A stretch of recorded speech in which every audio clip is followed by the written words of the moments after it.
Hello folks, today we're doing a commercial building inspection and I am up on top of a roof which actually is in a really bad part of town, and you can see that I got fencing all around the roof edging to keep the people off the roof.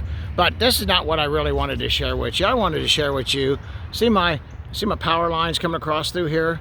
See how they're hanging? You know, look at this. Okay, so they're hanging, and you even got some, you know, cable lines as such that are still in the, literally in the barbed wire. But I'm doing, look at this here, coming across here. But look at this. You're not going to believe it. You are not going to believe it. Look at this. And it just got it resting right there on my chain link fence. Now, if I get a short, how long do you think it'll take before somebody gets shocked?